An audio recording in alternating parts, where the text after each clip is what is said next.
na batalha jurídica aí, como advogado, professor universitário durante muito tempo e outros cursos na vida. E por essa razão, tenho sempre a prática de falar para pastores aí de modo geral. Recentemente, Kleber, já vou começar apresentando meu livro aqui, tá? É só por causa do tema jurídico, mas recentemente, mês passado, agora eu lancei esse livro aqui, chamado Análise Criminal do Julgamento de Jesus. Um livro, obviamente, tratando do ponto de vista histórico, mas também jurídico, e, claro, não tem como deixar de ser espiritual também sobre o julgamento de Jesus, mas um foco 30% jurídico aí. E venho militando nessa área já há um bom tempo e auxiliando muitos pastores, auxiliando muitas convenções, etc. E é um tempo precioso. A gente vê que não tem como a gente, como pastores, como líderes, de modo geral, abrir mão, né, da burocracia terrena. Enquanto estivermos pisando o pé aqui, nós temos ainda responsabilidades jurídicas, responsabilidades administrativas com o povo, de modo geral, no lugar onde o Senhor nos plantou. E a gente vê, às vezes, muitas pessoas também errando, né, nesse aspecto, errando, falhando muito no aspecto da importância de se levar o trabalho, de modo geral, de maneira séria e de maneira comprometida. Bom, eu vou começar a falar de direito eclesiástico, depois eu queria, assim, durante a minha fala, eu vou dar algumas pinceladas, porque o tema direito eclesiástico ele é extremamente abrangente, muito grande mesmo. Então, eu vou selecionar alguns temas, e eu sei que no meio da fala eu posso encontrar ou me deparar com muitas necessidades de vocês, muitas igrejas de modo geral aqui. Então, no final, a gente abre para um bate-papo, ou até mesmo durante a apresentação, ou durante a minha fala aqui, podem me interromper, perguntar. Se eu não souber, eu pergunto aos universitários aí, mas a gente vai conversando sobre o tema. Então, direito eclesiástico, eu não vou me preocupar tanto em conceituar o direito eclesiástico em si, por algumas razões. Acho que foi interrompida aí, né, a apresentação, sem querer, eu acabei me interrompendo aqui. Só um instante. Vou deixar na tela, vou compartilhando ali, porque às vezes tem algumas coisas que a gente precisa compartilhar com vocês, e algumas informações ficam um pouco mais técnicas lá. Só um instantezinho aqui, queridos. Bom, então vamos lá. Falar de direito eclesiástico, queridos, obviamente fazer uma comparação. Eu vou evitar alguns conceitos desnecessários aqui, mas não é um conceito propriamente bíblico, é um conceito, obviamente, terreno, mas não por isso deixa de ser também uma responsabilidade nossa espiritual, porque enquanto estivermos plantados aqui na terra, como eu disse, nós temos responsabilidades, nós temos compromissos, e eu costumo sempre dizer o seguinte, que Bíblia é para crente, mas leis, estatutos, etc., é para gente que perturba muitas vezes as igrejas. Mas acho que não só para perturbadores, né? De modo geral, para as próprias leis. Quando nós nos deparamos com a necessidade de nos apresentar diante de autoridades, normalmente as autoridades não perguntam para a gente sobre a Bíblia, pelo menos em audiências, etc. Não.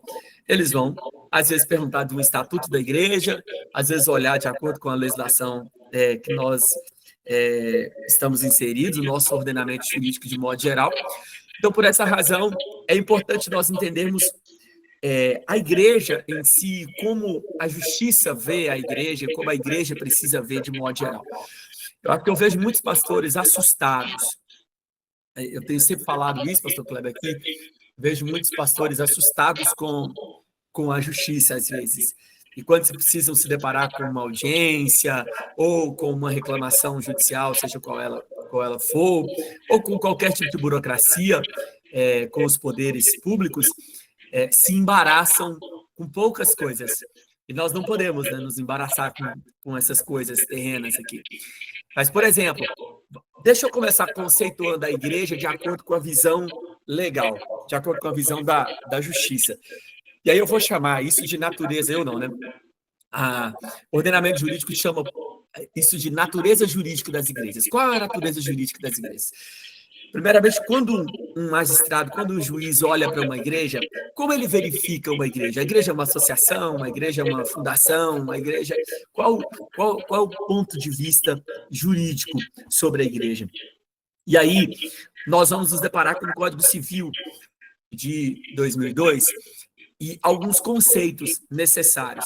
Dentre eles, como que o Código olha para a igreja? O artigo 44 coloca que a igreja, as organizações religiosas, de modo geral, elas são pessoas de natureza jurídica de direito privado. Qual a importância disso? Olha, para vocês que estão verificando a tela aí agora, eu fiz questão de colocar dessa forma o artigo 44, e lá no inciso 4 está lá, organizações religiosas. Mas se vocês olharem para cima, os incisos anteriores, tem lá associação, sociedades, fundações, partidos políticos depois, e a igreja ou as organizações religiosas está à parte. Por quê? Porque, diante da lei, uma organização religiosa ou uma igreja, ela não é uma associação, ela não é uma fundação, ela não é uma sociedade privada. Ela tem uma natureza jurídica completamente à parte. E eu vou mostrar para vocês a importância disso para nos defendermos, inclusive, de algumas coisas diante da lei. Nesse mesmo artigo, no artigo 44, lá no parágrafo 1º, está escrito assim, ó, são livres a criação, organização, estruturação interna e o funcionamento das organizações religiosas, sendo vedado ao poder público negar-lhe reconhecimento, o registro dos atos constitutivos e necessários ao seu funcionamento. Queridos, se não fosse esse parágrafo primeiro, e se não existisse esse inciso 4 separadamente, e nós, como igreja, fôssemos considerados uma associação, nós não poderíamos, por exemplo, proibir um casamento homossexual.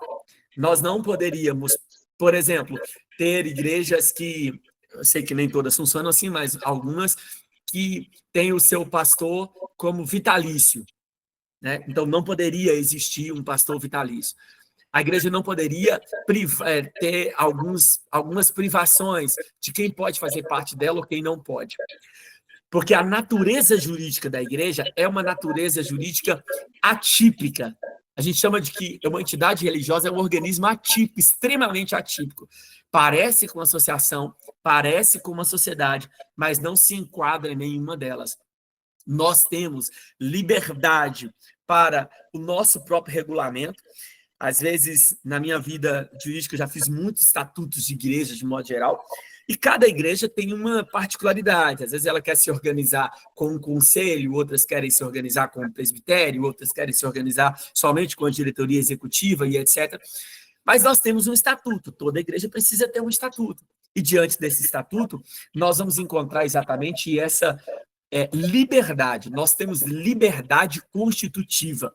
Eu lembro que uma vez, numa cidade aqui em Minas Gerais, eu advogava para a igreja e eu fiz uma mudança estatutária, e aí quando nós fomos registrar a mudança estatutária, o cartório não quis registrar, alegou que eu não poderia fazer aquilo, era até algumas questões em relação à homossexualidade, alegou que eu não poderia ter essa privação. E aí eu fiz o que a gente chama de levantar dúvida judicial, né? Ou seja, é uma pesquisa que se faz ao juiz corregedor dos cartórios, e ele determinou que registrasse o cartório, o estatuto da forma que nós fizemos. Por quê? Porque a igreja tem liberdade para esse registro. Nós somos uma entidade de maneira à parte. Nós não somos uma associação civil. Nós temos um estatuto que é o cânon da igreja. Irmãos, por favor, entenda uma coisa. É óbvio que eu estou falando sobre o ponto de vista humano, né? Nós somos regidos pela Bíblia, claro, eu sei disso. Mas para a justiça, nós não somos regidos pela Bíblia. Para a justiça, nós somos regidos, sim, pelo estatuto. É sempre assim. Desde uma abertura de uma igreja, até um encerramento, até uma reforma, até uma mudança de pastores ou de lideranças, de modo geral, nós precisamos ser regidos pelo estatuto. Aliás, muitos pastores ignoram e até mesmo deixam a desejar no assunto estatuto. Eu sei que eu estou falando com muita gente, eu não conheço todo mundo aqui, mas é muito comum. Há pouco instante estava falando com um pastor da Bahia, aqui bem perto da gente, e por causa de uma reforma que às vezes vai prorrogando, aí a igreja entra em problema. Quando a igreja entrou em um problema, aí eles querem reformar o estatuto. Eu tenho sempre uma fala, apóstolo Kleber, que eu digo assim: estatutos de igreja não se mexe na hora que está tendo alguma dificuldade na igreja. Estatuto se mexe enquanto está tudo em paz. Você tem que mexer. Agora, entrou numa dificuldade, num problema, numa ação judicial, num conflito interno, seja lá qual for, ninguém mexe no estatuto de igreja mais. Então, precisa ter muito esse cuidado, porque senão você cria muitos problemas. Mas veja, vamos colocar alguns princípios rapidamente. Eu vou selecionar alguns para não falar de todos aqui, né? Que é falar, por exemplo, o princípio da supremacia do interesse público sobre o privado. Quando a gente fala isso, eu estou colocando, inserindo a igreja como organização religiosa dentro de um ordenamento jurídico maior. Então, do mesmo jeito que eu estou aqui como igreja, ao lado pode ter uma loja de material de construção. Ali na frente pode ter uma outra entidade, pode ter um sindicato. Então, todos nós, todas as organizações de direito privado, elas se submetem ao interesse público. E a igreja é da mesma forma. Então, vamos colocar um exemplo. Se o Estado ou o município resolver fazer uma desapropriação de uma área para a construção de um hospital, e aí ele pegar uma área da igreja, ela pode fazer isso? Pode, em tese pode. Lógico que politicamente a gente sabe que eles não gostam de fazer isso, né? Mas em tese ele pode. Uma linha férrea que vai abrir, passou no terreno da igreja. Se ele quiser desapropriar, pode, do mesmo jeito que os outros. Não há nenhum impedimento. Por quê? Por causa da supremacia do interesse público sobre o privado. E aí, vamos entender um conceito muito complicado para muita gente, muito simples ao mesmo tempo, que é o princípio do Estado laico. O que é o Estado laico? O que é a laicidade e o laicismo? Porque, olha, veja, a Constituição Federal, artigo 19, fala de maneira clara que é vedada a União, o Estado, está na tela para vocês verem, ao Distrito Federal, ao município, estabelecer cultos, né, subvencioná-los, embaraçá-los do seu funcionamento e etc. Ressalvada na forma da lei a colaboração de interesse público. E aí, lá o artigo 5º também fala que é inviolável a liberdade de consciência, de crença, sendo assegurado o livre exercício dos cultos religiosos garantida na forma da lei, a proteção aos locais de cultos e liturgias. Agora, o que é, então, essa laicidade? Até onde que o Estado pode ir ou que ele não pode ir? A história nos conta basicamente assim, lá na primeira Constituição de 1924, era uma Constituição confessional, ou seja, o Estado tinha uma religião. Depois de 1891, com uma redação dada por Rui Barbosa, o jurista Rui Barbosa, passou-se, então, o princípio da laicidade a ser adotado. De lá para cá, o Estado é laico. Agora, nós não podemos confundir laicidade com laicismo. O que é laicidade? Laicidade é o Estado não promover, o Estado não embaraçar, o Estado ser isento do seguinte, é uma isenção relativa, tá? Ele não subvenciona, não banca o funcionamento, etc. Agora, o laicismo é ser um Estado contrário. O Estado é laico, mas o Estado não é ateu, o Estado não é agnóstico. O Estado tem um princípio de cooperação, de modo geral. Tanto que o Estado ele é laico e não é ateu, que a nossa própria Constituição tem um preâmbulo dizendo sobre a proteção de Deus. Quando nós olhamos para a prática, nós sabemos bem o que é isso.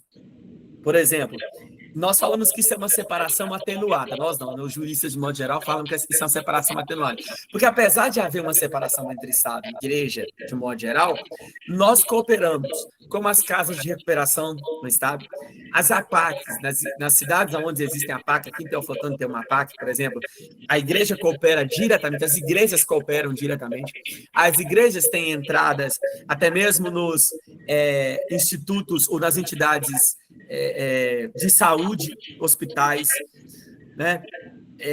Fazemos casamentos com efeito, casamento religioso com efeito civil, temos a possibilidade do ensino religioso. Tudo isso são pontos de contato entre Estado e religião. Isso é a mostra de que o Estado não é ateu. Laicidade não é laicismo, não é agnosticismo. Laicidade é o Estado não promove, mas o Estado não embaraça, o Estado é parceiro. E é assim que deve ser. Hoje, eu não sei se os pastores, apóstolos, a turma que está aqui, quando vocês têm prática, por exemplo, como a APAC. A APAC é a Associação de Proteção e Assistência aos Condenados. Em Minas Gerais, as APACs hoje são muito fortes. Começou-se em Itaúna, e muitas comarcas hoje têm APACs, e a parceria das igrejas como a APAC é muito forte. Aqui em Teoflotone, agora, na sexta-feira, vai ter uma inauguração de uma nova APAC, muito boa, muito bem estruturada, e eles já vieram atrás de mim, como pastor, para ir lá, porque precisa dar a palavra, porque o presidente do Tribunal de Justiça do Estado de Minas Gerais vai estar aqui com a gente. Então, existe uma parceria clara e prevista na própria lei. A própria lei traz essa previsão. Mas vamos lá, esse eu só estou trazendo um princípio. Vamos colocar alguns exemplos de Estado, e aí depois eu chego nas nossas igrejas, tá? É só uma introdução mesmo, e tentando ser rápido aí. Por exemplo, tá bom, o que é, então, o Estado laico? Separação entre Estado e igreja, certo? Agora, o que é um Estado ateu? O Estado ateu é aquele Estado que proíbe a confissão de fé, como, por exemplo, a Coreia do Norte, a China, eu coloquei para vocês. Um Estado confessional, Estado estou chamando de país, tá? O que é um Estado confessional? É aquele que ele tem uma religião, há uma religião oficial, entretanto, predomina o poder político sobre o poder religioso. O exemplo da Inglaterra. A Inglaterra é um Estado confessional. Lá o cristianismo é um cristianismo anglicano. Israel é um Estado confessional. Entretanto, o poder político sobrepõe ao poder religioso. O poder político sobrepõe ao poder religioso. A Escócia é um Estado cristão presbiteriano, ou seja, um Estado confessional. Há uma diferença disso porque nós chamamos de Estado teocrático. O teocrático ele é confessional, mas há uma predominância do poder religioso sobre o poder político, que é o que acontece no Irã, na Arábia Saudita, no Paquistão, Sudão, Vaticano e muitos outros estados. Esses aí são estados teocráticos. Estado confessional tem uma religião oficial, mas a política sobrepõe ao religioso. E aí, nós vamos ter algumas características, né, de um Estado laico. Respeito às normas internas da igreja, ou seja, não interferência. Sim, tem não interferência. Vou mostrar algumas decisões judiciais para vocês aqui logo na sequência, que vocês vão ver exatamente isso. Depois, proteção sobre toda forma de culto.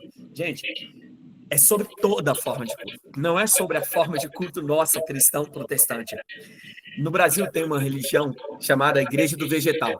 Aqui na nossa região tem uma comunidade deles, que é a igreja conhecida como a Igreja do Santo Daime.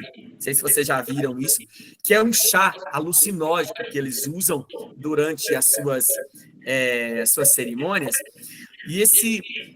E é proibido, em tese, seria proibido esse chá.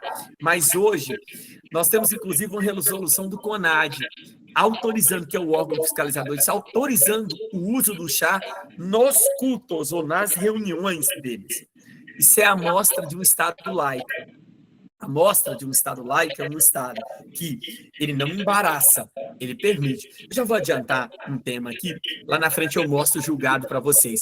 Lá no Rio Grande do Sul, teve um problema que foi o seguinte, teve uma legislação estadual, uma lei estadual aprovada pela Assembleia Legislativa, que proibiu as umbandas, as religiões de matrizes africanas, de modo geral, de matarem, sacrificarem animais, galinha, essas coisas que eles usam, né? Nas cerimônias deles lá. Proibido. E aí essa decisão foi subindo e foi parar no STJ. Quando chega lá, a decisão da Corte Maior foi a seguinte: não, é autorizado, eles podem. Então, apesar de ser proibido para outros fins, no culto deles, abre aspas, no culto deles, foi autorizado. Por quê? Porque o Estado laico é um Estado que não embaraça o funcionamento de um culto. Ele não promove, mas ele também não pode ser empecilho. Ele só pode... Aí, o questionamento era assim, mas tem que se cometer um crime, nesse caso seria um crime da lei ambiental. E aí o Estado faz uma análise dizendo, não, entre a liberdade religiosa e esse crime de menor potencial ofensivo, a liberdade religiosa se sobrepõe. O Estado laico faz isso. Olha um exemplo. Ó. Nós tivemos uma decisão no Rio de Janeiro, ela é um pouco mais antiga, de 2015, mas que o antigo governador, César Maia, ele financiou a construção de uma igreja histórica. Deu 150 mil para um orçamento municipal, governador não, desculpa, prefeito, né? Para o financiamento de uma igreja histórica lá na zona oeste do Rio. E aí, o Tribunal de Justiça, aliás, condenou ele por improbidade administrativa, porque ele estava financiando a construção de uma igreja. Esse julgado também vai ao STJ, está na tela para você ver. Aí lá no STJ, o julgamento foi o seguinte, ó, o governador que constrói uma igreja com direito público, o governador, não fere a laicidade do Estado. Com esse entendimento, a primeira turma do STJ reformou a decisão e disse, ó, não podemos condenar o ex-prefeito César Maia por improbidade administrativa. Na época, o ministro Napoleão Nunes, ele disse que o Estado, ele não pode ser, a laicidade do Estado não pode ser confundida com a antirreligiosidade. E que, naquele caso, o prefeito estava investindo necessariamente para quê? Ele estava investindo para a promoção de um patrimônio histórico que também era uma igreja. Então, veja até que ponto que a laicidade ou um Estado laico é complicado muita gente analisar isso de maneira superficial. Então, não há um empecilho em que a igreja promova. Deixa eu abrir um parêntese aqui agora para vocês. Vou falar uma coisa para vocês. Ó. Apesar disso, eu sei que muitas igrejas aqui têm associações. E eu jamais aconselho uma associação de uma igreja ter qualquer referência a essa igreja ou a nossa doutrina de fé, de modo geral. Porque, por exemplo, se você precisar de uma verba estadual ou federal para a sua associação, na sua igreja, e ela conter qualquer promoção do evangelho, de modo geral, meu amigo, você não vai conseguir. Você não vai conseguir. A não ser que tenha uma pechada. E mesmo assim, você vai ter problema que o Ministério Público pode vir em cima, então não é aconselhável. Assim, as nossas associações, até mesmo nos nomes delas, até mesmo no nome, ela precisa ter uma isenção. Eu tenho uma associação aqui na igreja, chama Associação Maranata. E eu me recordo uma vez, nós recebemos uma van, através de uma verba estadual, e na época, o estatuto dela estava todo legal, todo tranquilo. Mas, como eu peguei ali andamento, e eu não fazia parte da época da Constituição, eu falei, meu Deus, eles vão nos embaraçar por causa da Maranata. Eu acho que eles não sabiam o significado de Maranata, e aí passou.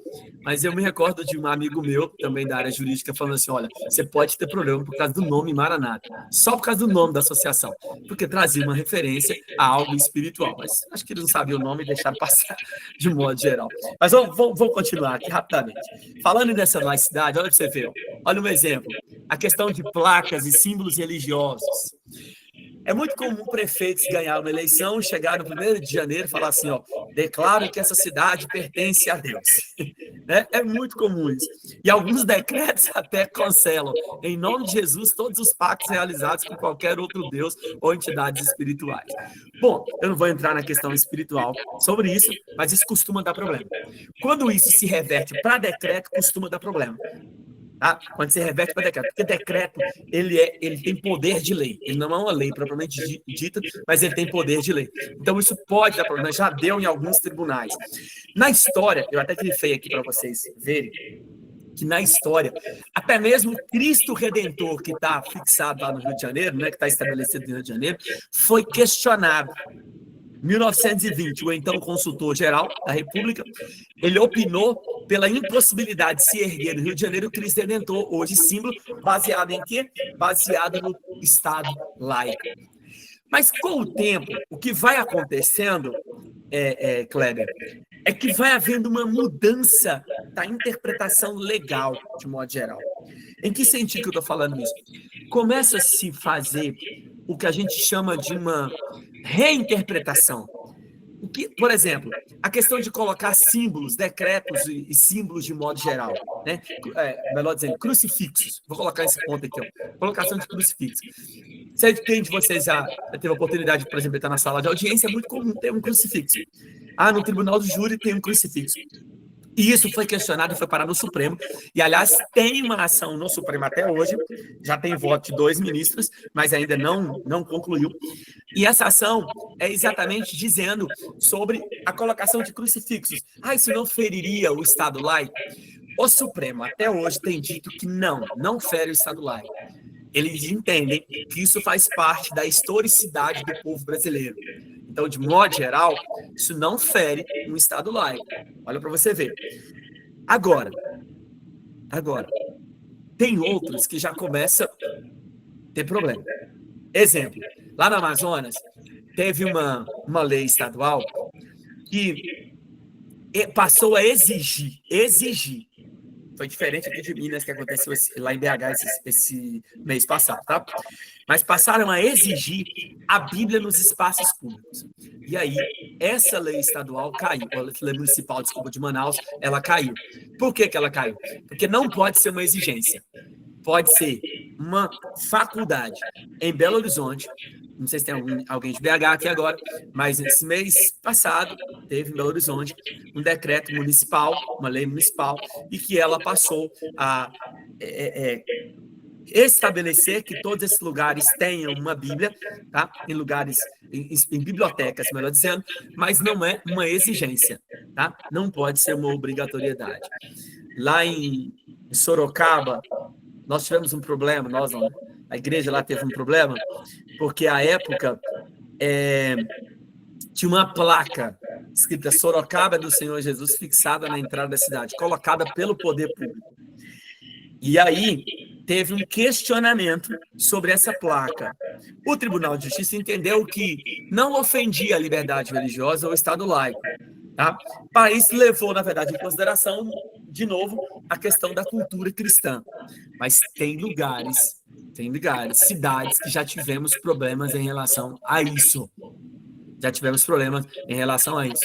Já tivemos problema em relação a símbolos religiosos, tá? Há muitos questionamentos. Irmãos, tem a Associação de Ateus no Brasil hoje, ela caça isso com uma lupa. Aqui na nossa cidade, o apóstolo Kleber conhece, o prefeito da cidade colega com a gente aqui, e o presidente da Câmara também, são membros nossos aqui. E assim, e a gente sempre conversa, dialoga sobre isso, sabe? Inclusive, sobre algumas coisas que eles pretendiam fazer alguns meses atrás aqui, e me consultaram e perguntaram, pastor, o que você acha? Eu falei, olha, de verdade, do ponto de vista espiritual, a gente tem outras formas de interpretar, mas do ponto de vista jurídico, vocês vão comprar algumas brigas às vezes desnecessárias. Por quê? Porque realmente, hoje você tem o judiciário. Essa semana eu estava conversando, está se criando aqui em Minas Gerais um Instituto de Direito e Vocação. E eu recebi o possível presidente, estou falando possível porque a nomeação vai ser a semana que vem. O possível presidente desse instituto na minha sala semana passada, a gente estava conversando, a gente estava falando assim, poucos lugares têm tanta aversão a cristianismo hoje quanto os tribunais de justiça. Poucos lugares. Nós nos preparamos para colocar representantes no Poder Legislativo, que é muito bom. Nós nos preparamos para colocar representantes do Poder Executivo, que é muito bom. Mas cá entre nós, quem manda no Brasil hoje? O Poder Judiciário. Vamos ser sinceros. Né? E olha, com toda a sinceridade, eu estou tirando a questão de politiquês, mas o Judiciário manda no Brasil hoje. E são os lugares em que nós temos menos representantes.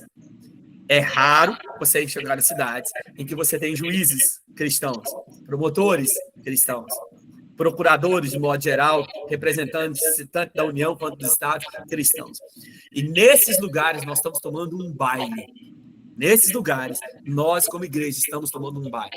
Poucos dos nossos cristãos, irmãos, poucos dos nossos jovens da igreja estão se preparando para isso. E lá é uma decisão atrás da outra. E aí os advogados têm que lutar como leões. Com muito custo, pela primeira vez na história, acho que primeira não, já teve um, parece. Mas o André Mendonça passou a ocupar uma cadeira como ministro do Supremo Tribunal Federal. E vocês lembram o barulho que houve na mídia só porque ele era cristão.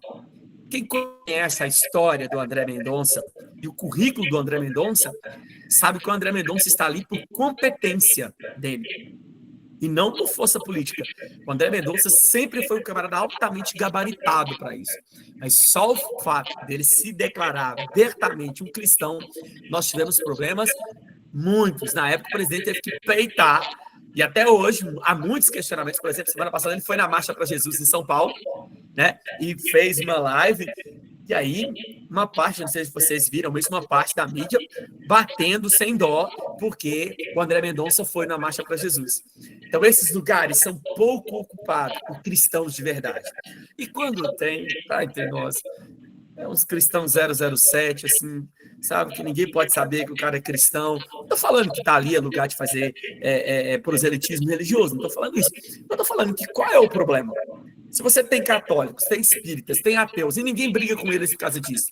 Mas se você falar é protestante, é cristão, é evangélico, pronto, acabou.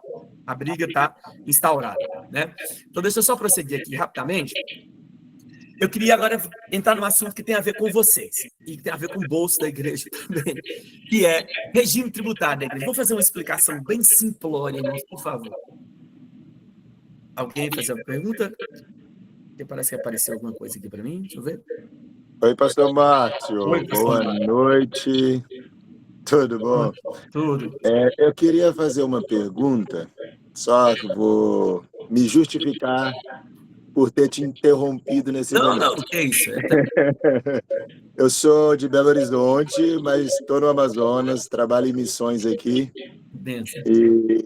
E eu trabalho com tribos indígenas, e eu estou na nossa base aqui, que é bem no meio da selva mesmo, ao lado das comunidades indígenas.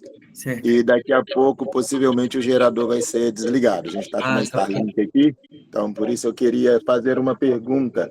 Lógico. Nós trabalhamos aqui com missões, com plantio de igreja, mas o nosso estatuto é um estatuto de uma associação religiosa. Não sei se difere muito das questões dos estatutos de uma igreja dentro do padrão normal, né?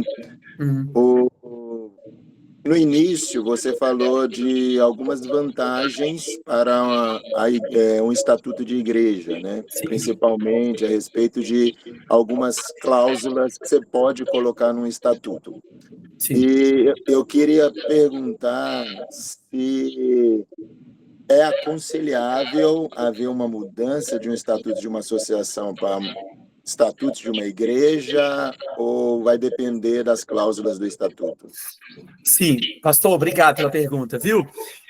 Vou tentar ser simples e é difícil às vezes responder essa pergunta sem conhecer o seu estatuto, tá? Sim. Seria bom se você depois quiser me mandar um estatuto, me chamar no privado, eu teria o maior prazer de fazer uma análise e falar com o senhor.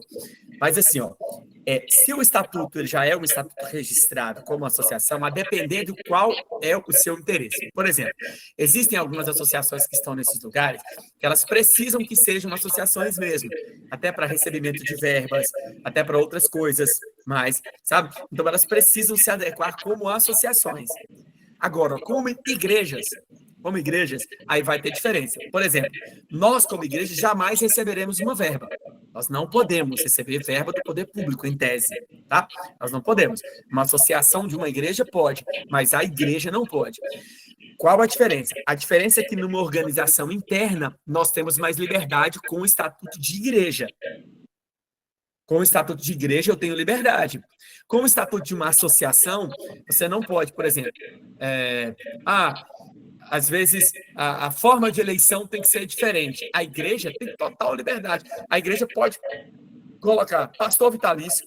A igreja pode colocar, olha, nós excluiremos como membro aquele que cai em adultério. Adultério é pecado. Numa associação, você não pode excluir uma pessoa por causa de adultério. Entendeu? Então você não pode excluir. Porque ela adulterou? Tá, mas qual o princípio da lei que tem adultério? Adultério não é crime de acordo com a lei. Adultério sequer hoje justifica o divórcio. Então, de acordo com a lei, não pode. Agora, quando é numa igreja, eu posso, nós aqui, com o estatuto registrado, disciplinar, excluir em tese, né? Trazer uma disciplina para uma pessoa porque ela adulterou, porque ela tem um casamento homossexual. Compreendeu? Então, a depender da sua finalidade aí. Se a sua finalidade, no local a qual o senhor está, é realmente assim, eu quero ter uma associação porque eu tenho alguns benefícios que eu recebo como associação, isso é muito normal em agências missionárias, em institutos de maneira geral, aí beleza, eu falaria com o senhor, mantenha-se como associação. Agora, se a pretensão é ter uma forma de funcionamento como uma igreja mesmo, aí o estatuto é diferente. O estatuto precisa ser diferente. Tá bom? Mas eu vou deixar meu telefone aqui. Ô, Kleber, se você puder anotar para mim aí, só porque eu vou continuar. Pastor Marcos, está respondido? Está respondido. Tá bom. Eu vou deixar meu telefone aqui, tá? O Kleber vai colocar na tela aí no chat. E depois, se o senhor quiser me mandar no WhatsApp, para mim dar uma olhada para o senhor, a gente conversar mais, eu faço com maior alegria e prazer. Tá ótimo, muito obrigado, meu querido. Eu agradeço, pastor. Irmãos, deixa eu falar sobre o regime tributário aqui. O que isso tem a ver? Por favor, não assuste, não é uma aula de tributário. É porque tem benefícios para vocês. E eu vou chegar daqui a pouco, pastor Marcos, também melhor nos estatutos. Eu só dei uma pincelada, se o tempo der, e se Kleber não me expulsar daqui, eu vou falar do estatuto rapidinho. Mas, antes disso, queria falar sobre o regime tributário. Irmãos, entendem isso? A Constituição Federal traz um artigo importantíssimo para nós, e tem a ver com muita gente aqui hoje, que é assim, artigo 150 da Constituição Federal, sem prejuízo de outras garantias asseguradas ao contribuinte, é vedado à União, aos estados, ao Distrito Federal e aos municípios. Inciso 4, instituir impostos sobre, a linha B, entidades religiosas e templos de qualquer culto, inclusive nas suas organizações assistenciais e beneficentes. Veja isso. E lá no parágrafo 4 está, as vedações desses incisos compreendem somente patrimônio, a renda e os serviços relacionados com as finalidades essenciais da entidade. O que aconteceu é que essa imunidade que nós temos é uma imunidade, ela é quanto aos impostos. O Código Tributário traz uma diferença, que eu não vou ficar trabalhando muito hoje aqui com vocês, mas o Código Tributário traz uma diferença do que é imposto, do que é uma taxa, do que é uma contribuição de melhoria. Está aí na tela para vocês, depois eu posso mandar um print, tá? Ou alguém pode tirar um print aí. Mas a imunidade da igreja é o primeiro aí, da esquerda, dos impostos. Taxas e contribuições de melhoria, não. Agora, mesmo sendo só dos impostos, são muitas as imunidades que nós temos. E mais do que isso, essas imunidades, por exemplo, o imposto é aquele que o Estado, a União ou o município traz sem nenhuma contraprestação. Exemplo, ICMS, Imposto de Renda de Pessoas Jurídicas, IPTU, ITBI, que é transmissão de bens intervivos. Isso tudo são impostos.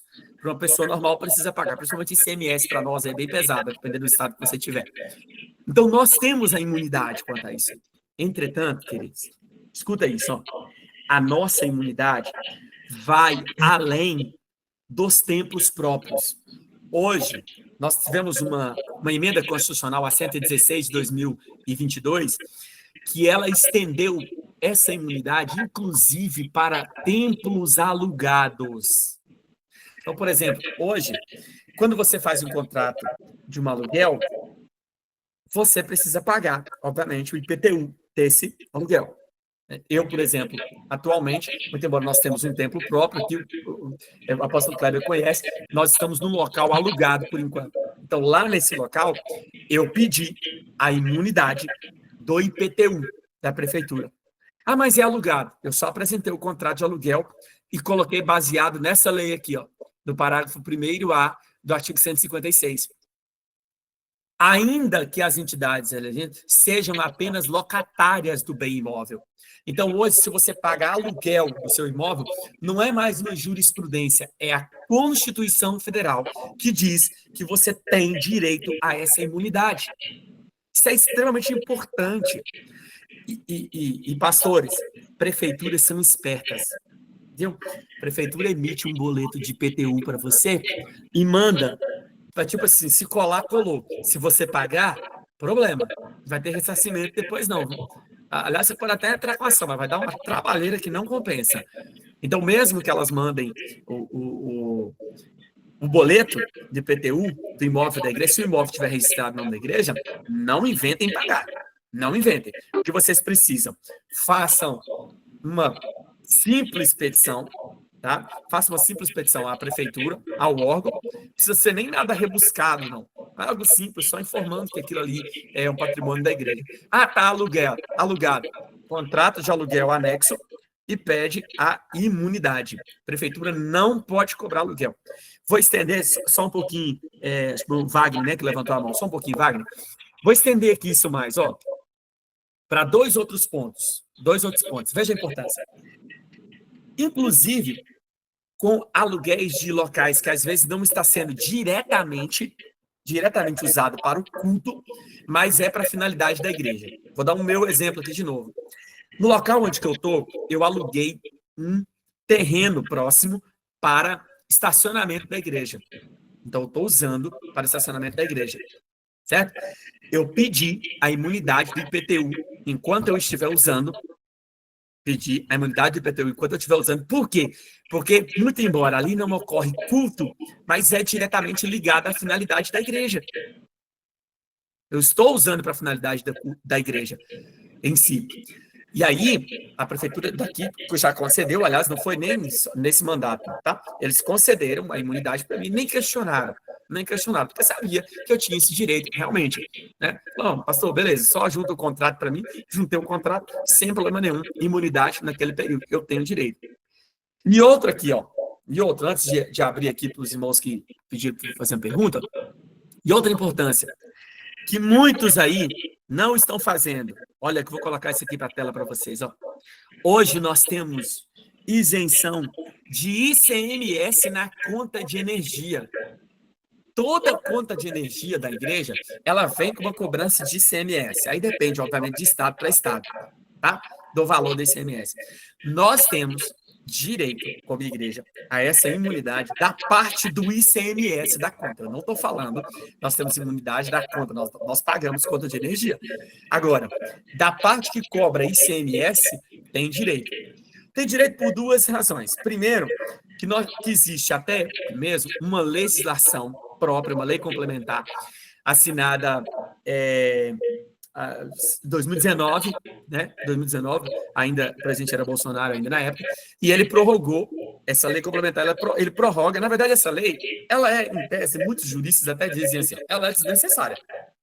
Porque se a própria Constituição já fala da imunidade do ICMS, ainda que ele venha embutido na conta de energia, a gente não pode pagar. Então, nós temos que, na repartição, aqui no caso de Minas, é a CEMIG, levar o estatuto da igreja, tudo certinho, a ata constitutiva, e pedir daqueles imóveis que estão ali em nosso nome ou alugado, a imunidade do ICMS daqueles imóveis. Então, a conta de energia cai, e cai de maneira considerável, gente. ICMS em Minas Gerais é 18%, é alto. Alguns estados, salvo engano, o Espírito Santo é 16%, ou, desculpa, 12%. No Espírito Santo. Kleber, tá aí, não sei se pode confirmar. Ou algum jurista que tiver aí pode confirmar para mim, ou contador, tá?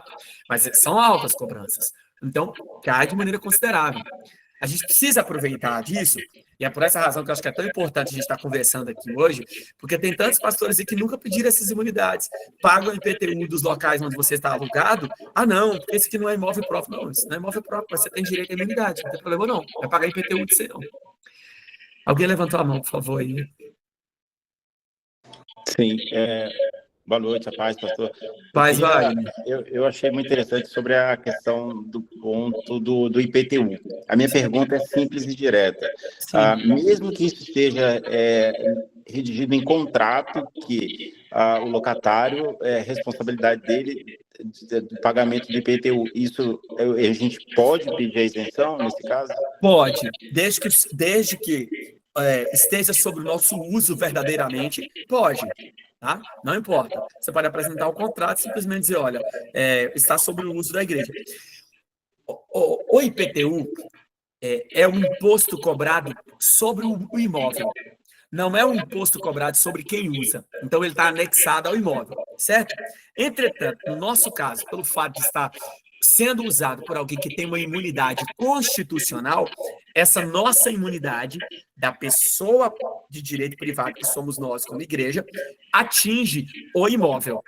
Então, ela atinge o imóvel. O imóvel passa a ser imune, então, vou usar essa expressão. O imóvel, a partir do momento que ele está sendo usado para essa finalidade, ele passa a ser imune. Tá? Tem que ter um cuidado, pastor Wagner, tem que ter um cuidado. Existem pessoas, e a justiça está de olho nisso, irmão. Existem pessoas usando, às vezes, CNPJs da igreja, fazendo contratos de gavetas com a igreja, para adquirir imunidade de PTU de imóveis baseado nessa legislação aí. Ó. Então, faz um contrato de gaveta, coloca lá, fala, não, está alugado para a igreja, e, na verdade, está funcionando para outra coisa. Se descobrir isso, aí a igreja, os responsáveis e o locatário também responde por crime, tá? Obviamente que não é o caso de ninguém aqui, mas eu estou só falando que tem pessoas usando isso. E outro cuidado que tem que ter, pastor Wagner, é que, vamos imaginar uma coisa, ó. Aí é um questionamento muito grande. Imagine que eu alugo uma sala aqui ao lado da minha igreja. Eu aluguei uma sala para me vender livros. Abri uma livraria lá, estou vendendo meu livro, estou vendendo um monte de livros lá. E aí eu falo assim, não, vou colocar esse nome da igreja. Vou colocar o nome da igreja. A pergunta é, eu posso ter imunidade tributária sobre isso? Irmão, em regra geral, não. Em regra geral, não. Por quê? Porque aí está desvirtuando da finalidade. A finalidade já não é mais uma finalidade de promover o evangelho. Aí, em tese, a finalidade seria levantar fundos. Ah, mas eu posso questionar isso juridicamente? Pode questionar.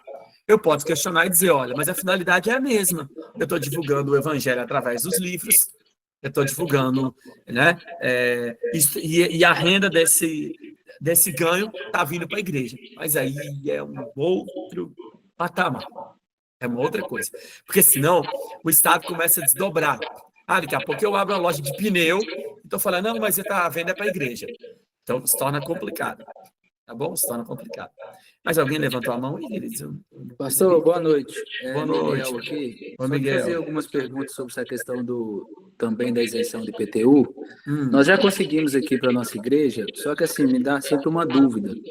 Porque é o seguinte, se a prefeitura ela já sabe, ela já nos dá um alvará de funcionamento, ela já sabe que ali funciona uma igreja, ela já tem toda essa informação, só que, pelo menos aqui no caso de Barra de São Francisco, né, ela exige que todo ano precisa se fazer um pedido para o ano seguinte. Então, 2025 eu peço a isenção para 2026. Certo. Sendo que ela já tem em mãos um contrato que é válido por X anos. Isso é um jeitinho dela lá de tentar dar um migué, ou realmente isso tem que ser assim? Porque aí, já vou emendar uma outra pergunta, que aí eu já faço tudo de uma vez. Sim. Porque aí, a respeito, por exemplo, eu sei dessa questão de que vale essa isenção tributária para outros setores da igreja, não necessariamente onde acontece o culto.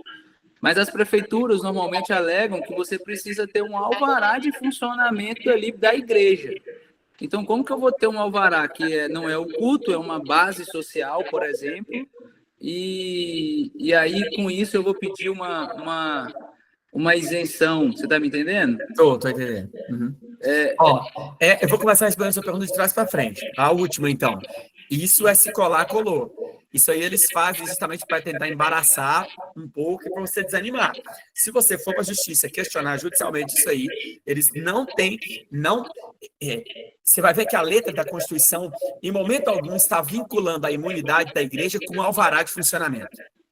Até porque se eu tenho um contrato de locação do local, o alvará de funcionamento não vai estar exatamente baseado naquela finalidade da igreja, não. Imagina o cara que construiu um galpão. Aí eu construí um galpão e resolvi alugar para uma igreja aqui, o que é muito comum, acontece demais. E aí, como é que vai ficar? O alvará de funcionamento, quando ele faz, não tá lá escrito igreja, sabe? Até porque o próprio alvará de funcionamento é outro questionamento. A própria lei, a depender do estado ou de municípios, a maioria dos lugares nem se cobra alvará de funcionamento das igrejas de maneira direta. É só alguns municípios que são mais chatinhos mesmo em relação a isso aí, tá? Mas a verdade é que não está vinculado a alvará. Eles fazem isso para dar uma canseira em vocês. A segunda coisa, eu já apresentei um contrato, o contrato está lá de 5 anos, todo ano eles pedem a renovação. Por que eles pedem? Eles pedem de novo, é a mesma razão pela qual eles emitem o boleto para a gente. Aqui, todo ano que chegava o boleto, eu pegava os boletos e rasgava, não falava nada. Pegava, mas mandou o boleto, falava, não, rasguei. Aí eu falei assim, só me cobra judicialmente então. Ele me cobra judicialmente. Por quê? O município tem tempo, tem prazo para ele me cobrar judicialmente. Eu trabalhei na execução fiscal de Teófilo Otoni com o juiz da execução fiscal durante muito tempo. Isso era muito comum lá, porque a cobrança de IPTU ia para o gabinete a qual eu trabalhava. E eu falava isso muito com o doutor Alaí, que era o juiz que eu trabalhava diretamente com ele.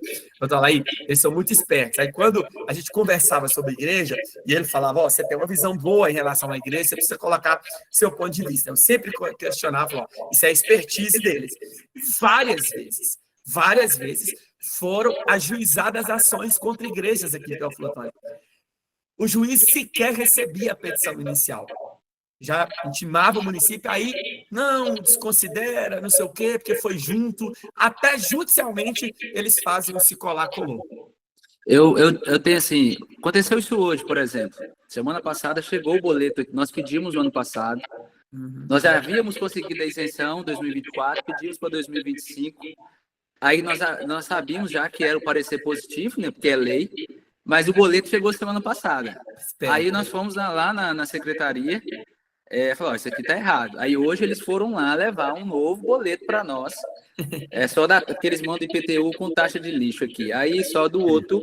Mas tipo assim, se eu não vou lá, o boletão tava lá para eu acertar. Tava lá. E aí a última pergunta é porque também entra nessa questão de alvará e essas coisas por conta da questão do ICMS, porque eu também já entrei em contato com a empresa, aqui no nosso caso é a EDP, para a gente conseguir a isenção do ICMS, e eles alegaram a mesma coisa. Então, assim, tudo onde está o nome da igreja, que é prédios que são alocados para a igreja, para alguma atividade da igreja, que a energia está no nome da igreja, eles falaram que a gente precisa de um alvará de funcionamento.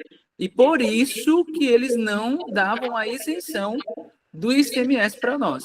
Vai para a justiça. Junta tudo e cobra judicialmente, quero ver. Não tem vinculação.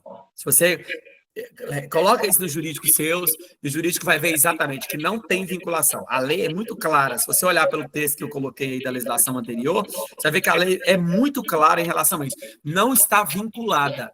Olha para você ver, quer ver? Eu vou voltar lá. Olha, o imposto previsto no inciso 1, caput desse sentido, não incide sobre templo de qualquer culto, ainda que as entidades abrangidas pela imunidade que trata a linha B do inciso 4 do caput do artigo 150 dessa Constituição sejam apenas locatárias do bem imóvel. Em momento algum tem vinculação com o alvará. A vinculação do alvará é uma forma como que eles têm de tentar impor a cobrança. Porque eles sabem que a partir do momento que um começa, muitos começam. Aqui em Minas, a CEMIG até que ela é menos burocrática em relação a isso.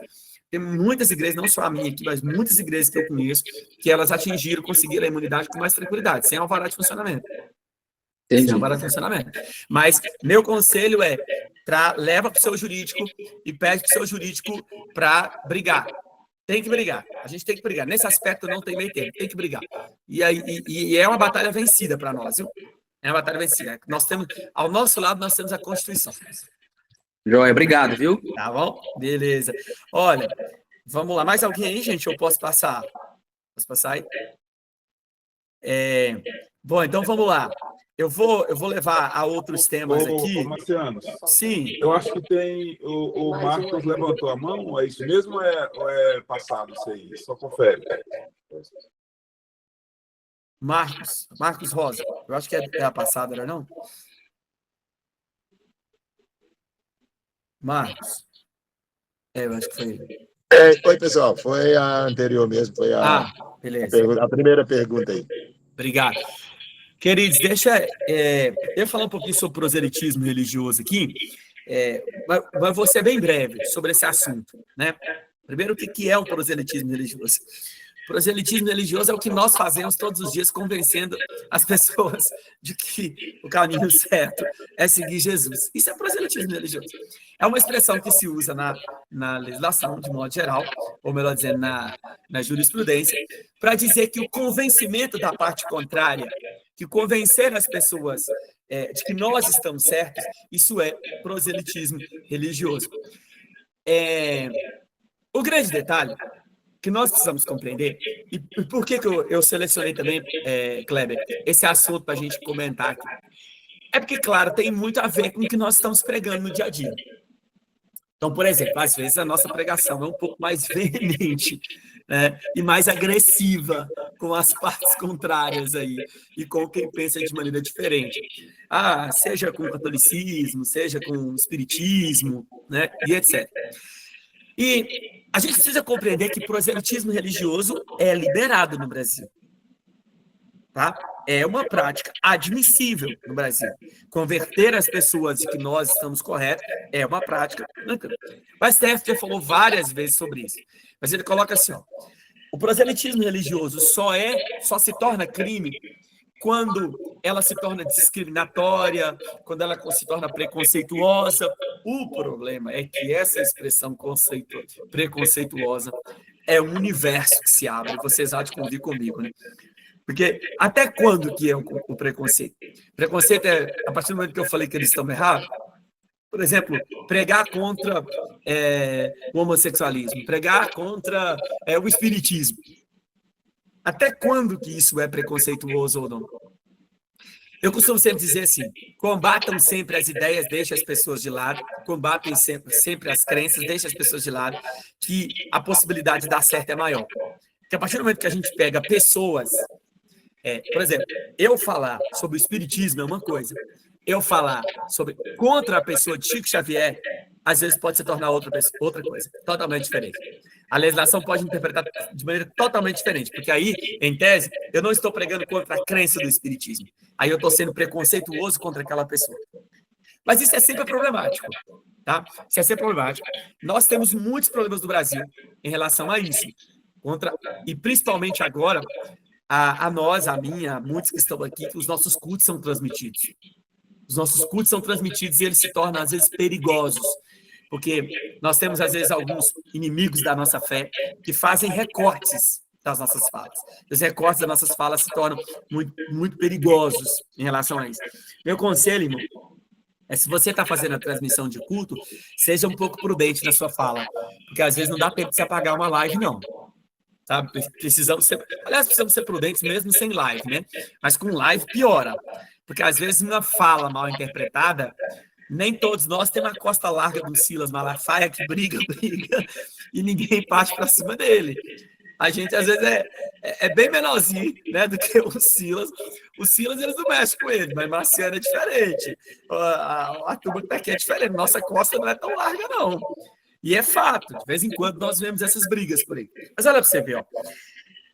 Lá na Bahia teve um caso que foi muito emblemático em 2016. Eu lembro que na faculdade eu trabalhava com a matéria de Direito Penal, lecionei Direito Penal 11 anos na faculdade, e eu cheguei a comentar esse caso aqui com os meninos, porque nós estávamos falando sobre crimes da lei de racismo.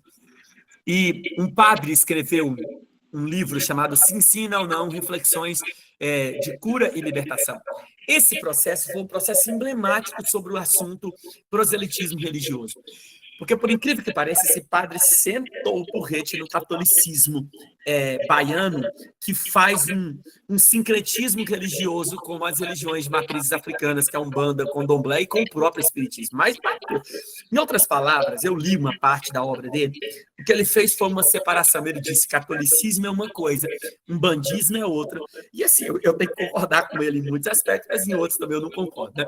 E aí ele se separou, mas ele foi muito agressivo na fala dele. Esse processo dele foi parar no Supremo e o pau quebrou. Sim, foi brigas de instância, o Ministério Público denunciou ele lá, à época. Na primeira instância ele perde, na segunda instância ele perde, foi parar no Supremo. No Supremo, por incrível que pareça, o relator do processo dele foi um ministro muito ligado à Igreja Católica, que é o Edson Fachin. Então, o Fachin, todo mundo conhece a história do Fachin, sabe que ele é muito católico. Aí o Fachin, o resumo da ópera do Fachin foi o seguinte, ó, apesar de as afirmações serem indiscutivelmente intolerantes, pedantes, prepotentes. Entendo que elas encontram guarida na liberdade de expressão religiosa. E em tal dimensão, ainda que reprováveis do ponto de vista moral e ética, não preenche o âmbito proibitivo da norma penal incriminadora, que é, na época, a lei de racismo. Mas tivemos magistrados que pensaram o contrário. É sempre muito problemático. É sempre problemático. Por quê? Porque, principalmente, o movimento LGBT, eles conseguiram colar na mídia, de modo geral, a expressão incitação ao ódio. E essa placa, incitação ao ódio, ela se torna um prato cheio contra nós, porque, em tese, é contrário ao politicamente correto. Né? É muito problemático, muito difícil e uma linha muito tênue. Eu acho que nós, de modo geral, como pastores, nós caminhamos numa linha muito tênue entre um preconceito, em tese, ou isso depende muito do juiz que vai estar julgando a causa, né? A verdade é essa. Ou, efetivamente, de uma liberdade religiosa. O Brasil caminha por caminhos assombrosos, juridicamente falando, sabe? Caminhamos por caminhos muito temerosos. Mas necessário, pelo menos, ter pincelado sobre isso aqui com vocês, que eu vou para outros temas aqui. Sobre isso, algum ponto de vista? Não? Posso prosseguir aí? Então, vamos falar sobre som de igreja. Um negócio bom, né? Vocês aí não tem problema com som de igreja, não, né? Kleber, você tem problema aí não, né, Kleber? Irmãos, então, o que a lei fala sobre isso e, efetivamente, o que nós precisamos compreender sobre o assunto som de igreja? Olha, de modo geral, quando o assunto é esse, é falar sobre som, nós não temos... É porque muitas pessoas colocam na cabeça dizendo assim, mas a igreja não pode ter... a partir de tal hora, de 22 horas, né? É verdade, irmãos, não existe uma legislação própria dizendo que é a partir de 22 horas. Não existe. Não existe uma legislação determinando de maneira correta quais são os decibéis que precisam ter. Eu até coloco isso aqui, dizendo assim, tem o CONAMA, que diz que quem deve legislar sobre isso é o município. Tem muitos municípios que têm legislação sobre isso. Outro, a ABNT coloca um limite de 55 decibéis. Em São Paulo, acho que, se não me engano, são 80 decibéis, eu até coloco aqui 80 decibéis no horário de 7 da manhã às 22 horas. O problema é que toda vez que nós temos o que a gente chama de uma lei vaga, de um assunto que não é bem disciplinado pela lei, de modo geral, cabe N interpretações. A lei, ou, melhor dizendo, a legislação que fundamenta qual é o crime em tese, não é um crime, é o que a gente chama de contravenção penal, é o artigo 42 da Lei de Contravenção Penal, que é chamado perturbação do sossego alheio. E lá no artigo 42 não fala quais são os decibéis. Lá no artigo 42 não fala qual é o horário, não existe um horário próprio. Pode ser 2 da tarde. Se tiver um vizinho incomodado e acionar a polícia, lamento, nós vamos ter problema. A igreja nossa, há anos atrás, a sede nossa, o que hoje virou sede administrativa, ela é toda vedada. Nós tivemos um problema judicial na época muito pesado, muito pesado. Graças a Deus, Deus nos deu vitória, conseguimos fazer um acordo. Na época não era eu advogado, eu era adolescente ainda, né? Mas outras pessoas que estavam aqui. Mas, na verdade, a lei de contravenções penais não fala quais são os decibéis. Se você tiver uma legislação municipal, é preciso se atentar à legislação municipal. Se não tiver, é preciso ter bom senso. Não adianta. Há poucos dias atrás, a nossa igreja atualmente era numa quadra, e a quadra era de tijolinho vazado. E eu estava tendo um excesso de ensaios lá na igreja. Estava tendo um excesso de ensaios. E aí um vizinho foi lá. Eu não estava lá, mas o menino falou, pastor, veio um vizinho aqui. Eu imediatamente não quis saber se eu tinha razão ou se eu não tinha razão. Eu imediatamente cortei meio mundo de ensaios lá. Falou, ó, o estúdio está lá, vocês precisam ir para o estúdio. Mandei todo mundo para o estúdio. E falei, não, procuramos o vizinho, explicamos para eles que foi um excesso de programação. Realmente, a gente estava com excesso de programação naquele mês, em específico foi mês de dezembro, né? A gente tinha um excesso de programação, e às vezes o dia que estava tendo culto, estava tendo ensaio. E cá entre nós, vou fazer uma pergunta bem básica. Você compra uma casa do lado da igreja? Você é pastor. Você compra uma igreja? Não, eu quero sossego, paz e tranquilidade. Meu dia de descanso é segunda-feira. Eu vou comprar uma casa ao lado, nada contra, meus queridos, mas ao lado de uma Universal aqui, ao lado do Deus é Amor, nada contra. Ou de qualquer outra igreja church por aí. Normalmente, nem nós fazemos isso, irmãos. Nem nós fazemos isso. E eu vou te falar, se tem uma coisa que se for para a justiça, nós já entramos perdendo, é a tal da lei da perturbação do sossego. Nós já entramos perdendo. É muito problemático. Não sei se é necessariamente um preconceito contra a igreja, eu sei que muita gente pode estar falando assim, pastor, mas tem um bar ali que é do mesmo jeito. É fato, é fato, eu sei que é. Mas chegou na igreja, chegou um processo na justiça, eu já tive a oportunidade de atuar em processo sobre isso, meu amigo, é você se defendendo. A sensação que a gente tem é que é eu lutando contra Popó, assim, sabe, no ringue. É pancada para todo lado, você fica se defendendo. Não, eu vou fazer um acordo. Isso é um massacre contra a gente. Porque, realmente, no judiciário, esse assunto ele é muito problemático. O Ministério Público parte para cima da gente. Então, só para esclarecer para os irmãos, de modo geral, verifique se no seu município tem uma legislação que trata sobre isso. Se não tratar, vale a regra geral. Em qualquer... Irmão, não caia na besteira de encarar um vizinho e dizer, olha, vocês são perseguidores do evangelho. Não caia. Sabe por que eu estou falando isso? Vou contar para vocês. A nossa igreja aqui, você lembra aqui, Kleber, da nossa igreja administrativa, da sede administrativa, a nossa igreja antiga? Você lembra, né? Ela tem tijolinho de vidro. Na época, os irmãos contam, eu não estava aqui à época, mas os irmãos contam que os vizinhos procuraram a igreja várias vezes para pedir ajuda. Os pastores, é usado pelo diabo, não sei o quê, vamos orar, vamos expulsar o demônio. Tentaram, marcou, foram para a justiça. Quando foram para a justiça, aí, na primeira audiência, contam o pessoal que na primeira audiência eles chegaram e de novo fizeram, gente, olha, não, a gente não quer nada da igreja, a gente só quer fazer um acordo e tal. A igreja continuou na briga e com o som do mesmo jeito, até que o juiz deu uma liminar. Até que no meio do processo o juiz dá uma liminar. E aí, pronto, barrou tudo. E aí virou uma guerra. Aí, é perseguição. Não foi perseguição. Chegou no final das contas, eles chegaram e falaram assim, a gente não quer dinheiro da igreja, não. Na época, a gente só queria que ajudasse a gente, porque ninguém conseguia dormir. Os meninos entravam na igreja 6 horas da tarde, e era naquela época que os meninos não tinham rede social, vinha para a igreja e ficava tocando até 11 horas da noite, até meia-noite. Uma bateria, com um vizinho, com um prédio de um lado, prédio do outro, e a igreja sentando por frente. Então, assim, irmão, cuidado com isso. Até hoje dá problema. Eu sei que hoje as igrejas são mais prudentes em relação a esse assunto, tá? Mas nós temos problema, eu vou falar um negócio para vocês, nós temos problema, não é só com a igreja evangélica, não. Eu sei que os católicos não fazem tanto barulho assim, mas teve um processo que eu achei interessante, acho que eu selecionei ele aqui para vocês. Ele tá aqui, ó. Uma igreja lá no Distrito Federal, uma igreja católica, que teve problema com o sino dela. O sino da igreja católica, os vizinhos entraram na justiça contra o sino, possivelmente não era católico, né? Contra o sino, porque quando eles tocavam, não sei se alguém aqui mora em uma cidade pequena, que de hora em hora o sino toca. Tem cidade pequena que é assim. Marcelo, em Caraí não era o sino, era o alto-falante.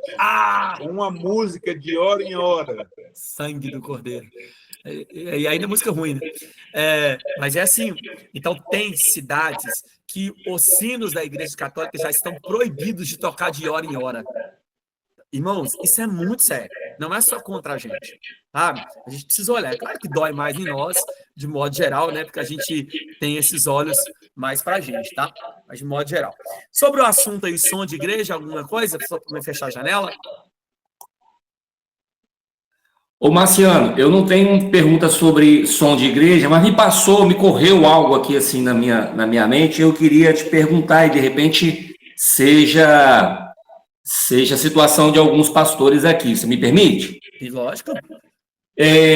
Existe algum aconselhamento que você possa nos dar? Porque antigamente era muito comum, ou ainda é comum, a questão da cantina na igreja, né? E a gente sabe os motivos pelos quais se tem uma cantina, né? Angariar fundos ali para o benefício da própria igreja. Mas hoje está se tornando comum a prática das cafeterias nas igrejas. Então, existe algo que você aconselharia em termo tributário, em termo de legislação mesmo, para que a gente pudesse ficar atento em relação a isso, para não ocorrer nenhum tipo de problema? A legislação, pastor Robson, é um pouco vaga. Ela não chega a tais pontos. Eu sei que existem processos, eu nunca atuei em nenhum em relação à cantina. Eu tenho uma cantina na minha igreja, inclusive, mas, em tese, quando ela é acoplada ao próprio prédio e o funcionamento dela se reverte necessariamente para as atividades da igreja, para os fins religiosos, em tese, a imunidade alcançaria a cantina. Existem juristas, eu li um livro de direito eclesiásticos, perdão aqui por esquecer o nome do autor, há poucos dias, e que ele abriu várias páginas comentando sobre a cantina. E ele até traz argumentos dizendo assim, a cantina, ela não necessariamente ela é alcançada pela imunidade tributária. Eu acho que isso, hoje, e aí eu vou avançar para as cafeterias. Eu acho que isso está se tornando... A legislação, nós temos uma forma de interpretar de acordo com o tempo. A lei ela precisa ser interpretada de acordo com o tempo. Acho que as cafeterias, elas começam... Aliás, as igrejas, eu vou usar uma expressão que eu vi há poucos dias, nós temos igrejas que estão caminhando para se tornar não só uma cafeteria, mas um mini shopping dentro das igrejas. Tá? Então, sim, eu tenho uma livraria. Eu fui há pouco tempo numa igreja na Paraíba. Eu fui na igreja na Paraíba, igreja maravilhosa, grande, famosa, bem famosa aí. Ela tem livraria, ela tem uma praça de alimentação, ela tem outras lojas lá que estavam abertas, inclusive lojas de roupas, dentro do espaço dela. Eu acho que isso é questionável. A lei não traz de maneira clara sobre isso. A lei não traz de maneira clara. Eu acho que isso depende de município para município. E nós não temos um julgado, pelo menos nas cortes superiores, que é o STJ e o STF, que tratem desse assunto ainda. Enquanto as cortes superiores não decidirem sobre esse assunto, vamos ter, pastor Robson, variedades de julgamento. Então, por exemplo, pode ser que um processo judicial ou uma decisão de um município seja diferente da outra. O município pode entender que abrange a atividade religiosa ali, que é para a mesma finalidade, e outro, não. Outro vai dizer, não, mas isso aí depende, isso não tem nada a ver com a atividade da igreja, não. Entendeu? Então vai ter uma variedade. Por que eu estou usando esse exemplo, pastor Robson? Dizendo assim, enquanto as cortes superiores não falarem, que realmente é assim, eu não vou falar disso aqui hoje, porque meu tempo acho que já se esgotou, e eu não consigo falar nem 10% do assunto que tem aqui ainda, mas, por exemplo, as testemunhas de Jeová, com aquela briga deles da transfusão de sangue, lembra? Então, a briga deles da transfusão de sangue veio até meados agora de 2022, brigando assim, cada dia um tribunal dava uma decisão diferente. Eu não sou testemunha de Jeová, mas eu acompanhei muitos alunos, inclusive eu fui orientador de uma monografia de uma menina testemunha de Jeová. E aí ela falou assim comigo, eu sei qual é o seu pensamento bíblico sobre isso, mas eu queria que você fosse meu orientador, e eu aceitei o convite de bom grado com ela. Falei, eu quero ser por uma questão jurídica. E aí ela estava mostrando as decisões variadas dos tribunais. Eu lembro que a monografia dela foi um espetáculo, juridicamente falando, foi um espetáculo. Só agora, mais recente, eu tenho uma data aqui, eu não sei exatamente a data, mas tenho anotado no meu material, que o Supremo Tribunal Federal decidiu sobre o assunto. E o Supremo falou o seguinte sobre o assunto, olha, desde que seja maior de idade e tenha aptidão racional, ele tem direito de escolher se ele quer o tratamento ou se ele não quer o tratamento. E outra, o Supremo disse, se em caso de ele ter um testamento, testamento não, a expressão deixa eu só colocar aqui o material para você, quer ver? Rapidinho. tanta coisa aqui, irmãos. Só um instantinho. Adventista. Aqui é. Aqui, tá? Diretivas antecipadas de vontade. Quer dizer, mesmo que a pessoa esteja em estado de vulnerabilidade, mas ela escreveu antecipadamente: olha, eu não posso. Expressou, né? A vontade.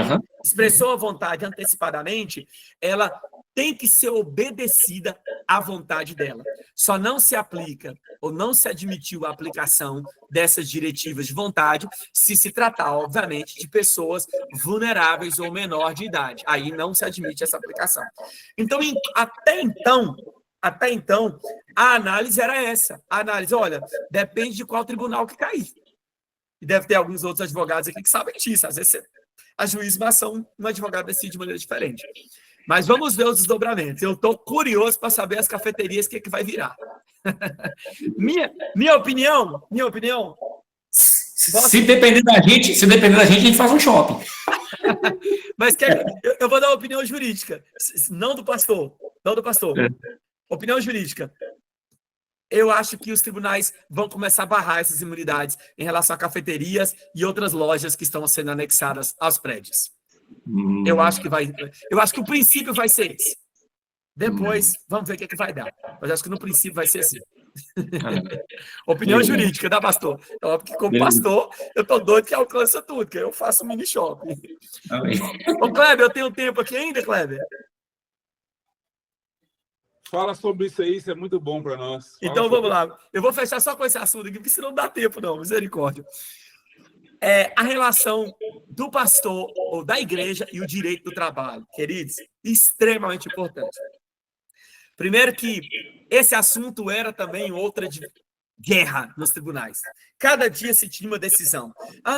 Pastor tem vínculo empregatício. Não, pastor não tem vínculo empregatício. Pastor a igreja tem que assinar carteira como missionário. Não, a igreja não pode assinar carteira como missionário. Bom, vamos lá. Irmãos, primeiramente, antes de mostrar a questão da legislação, deixa eu comentar com vocês uma coisa assim. Cada igreja faz da forma que ela bem entender. Por exemplo, tem igrejas que pastores são sim carteira assinada. Pastores são carteira assinada. Tem alguma proibição da lei? A lei fala assim, você não pode assinar carteira? Não, não tem proibição da lei em relação a isso, não. A maioria das igrejas que eu conheço não são carteira assinada. Por quê? Porque entendem que pastor é vocação ministerial. É vocação espiritual. E não necessariamente uma profissão. Não seria uma profissão. E aí, os tribunais vinham nesse sentido já há um bom tempo, entendendo que pastor não tem vínculo empregatício com a igreja. Já vinha entendendo isso. Até que esse ano agora, de 2023, 2 anos atrás, de uma vez por todas, nós tivemos um martelo batido e agora está expresso na lei da consolidação das leis do trabalho, que é a CLT. A CLT, no seu artigo 442, parágrafo 2º, trouxe agora o seguinte parágrafo. Não existe vínculo empregatício entre entidade religiosa e qualquer denominação ou natureza, ou instituições de ensino vocacional e ministro de confissão religiosa, membros de instituto de vida consagrada, de congregação de ordem religiosa, e eles foram colocando, ou quaisquer outros que a eles se equiparem, ainda que se dediquem parcial ou integralmente à atividade ligada à administração da entidade ou instituição a que estejam vinculados ou estejam em formação e treinamento. Bom, de uma vez por todas, o martelo batido pela CLT foi: não tem vínculo empregatício entre igreja e pastor. Entre igreja e membro. Não tem. Salvo-se, e aí a própria legislação trouxe o parágrafo 3º. O disposto no parágrafo 2º não se aplica em caso de desvirtuamento da finalidade religiosa. Exemplo, é pastor, mas é também o pedreiro da igreja. É pastor, mas é também aquele que... E, infelizmente, isso é muito fácil de acontecer. Somente igrejas menores. Isso é muito fácil de acontecer. É também quem faz a zeladoria da igreja. É também quem cumpre todas as outras atividades que não são atividades ministeriais. Irmão, fala para o pastor da igreja pequena, por exemplo, que está lá, às vezes, no lugar lá que não tem tanta gente para ajudá-lo, que ele não pode fazer o serviço de pedreiro. Fala que ele não pode fazer um outro serviço lá que desvirtua da sua finalidade. Não existe isso. A maioria faz assim com alegria, né? Faz com alegria. Então, ó, o cuidado, e aí, quem é pastor de pastores, eu, por exemplo, tenho uma rede de pastores grandes hoje vinculados a mim, e às vezes eu tenho muito cuidado em relação a isso. Eu peço muito, nós vamos fazer um serviço aqui. Não, contrata um pedreiro. Vamos contratar o fulano de tal. É melhor a gente contratar. É melhor você pagar alguém de fora, contratado, do que necessariamente você colocar um pastor. A não ser que você tenha extrema confiança, ou queira realmente correr um risco. Né? Porque se houver um desvirtuamento, aí pode ocorrer a questão do vínculo empregatício. Tá? Mas, em regra, o vínculo empregatício não tem. Irmão, deixa eu contar, vou falar uma coisa para você. Assim. Eu, até 2020, desculpa estar falando de mim aqui, porque eu não gosto de falar de mim, não, mas quando falo do assunto jurídico, acaba que a gente vive essa experiência o tempo todo, e aí eu preciso dar alguns exemplos do que acontece comigo aqui, tá? Mas, por favor, não estou querendo colocar melhor e nem pior do que ninguém aqui, não. É só para fim de exemplo mesmo. Até 2020, eu era carteira assinada de uma instituição. Já exercia o meu ministério pastoral, já era pastor-presidente de um campo grande aqui no Vale do Mucuri, Jequitinhonha, mas a minha carteira era assinada pela minha instituição educacional, né? Então, 12 anos ali assinando a carteira. Em 2020, meu tempo já não dava mais, eu precisava me desvincular da instituição. Falei, agora não tem como, até porque tinha uma cobrança espiritual. Deus estava em cima de mim, me cobrando algumas coisas. Falei, Senhor, de uma vez por todas, estou abrindo mão disso aqui, entreguei na mão do Senhor e saí. Quando eu saí, eu vinha com uma carteira assinada alta. Com os impostos, com o INSS, com o fundo de garantia e tudo mais, tranquilo. O que eu fiz? Eu falei, vou para a igreja agora. Primeiro, eu não ganho mais do que eu ganhava lá. Segundo, eu não vou ter a carteira assinada. Eu aceitei sabendo, obviamente, disso. E aí, eu, como pastor-presidente, obviamente, eu que estava determinando isso. Então, eu tenho uma editora. Minha mesmo. O pessoal abri para outras finalidades, cursos, etc. E aí, então, o que eu fiz? Eu assinei a minha carteira pela minha editora. Por uma questão de INSS, amanhã eu estou precisando de alguma coisa, né? Amanhã eu tenho um acidente, ou sei lá, alguma coisa, uma invalidade, ou até para aposentadoria mesmo. Então, eu sei que a maioria dos pastores pagam autonomamente também, pode pagar o INSS autonomamente. Mas eu fui lá, eu, pessoalmente, preferi fazer isso. Preferi me vincular à minha editora. Então, a igreja não tem nenhuma obrigação, até porque eu isento a igreja melhor ainda. Digamos que amanhã eu resolva revoltar contra a igreja. Eu vou cobrar da igreja. Não, peraí, sua carteira estava assinada por uma instituição. Então, como é que é? Então, no meu caso, foi até melhor. Eu protejo a igreja e eu continuo pagando. Então, eu recebo a minha prebenda, né, como pastor da igreja, e eu vou lá e faço meus cumprimentos de pagamentos e etc., até para mim criar um vínculo. Mas o meu vínculo empregatício não é com a instituição que eu pastoreio. Tá?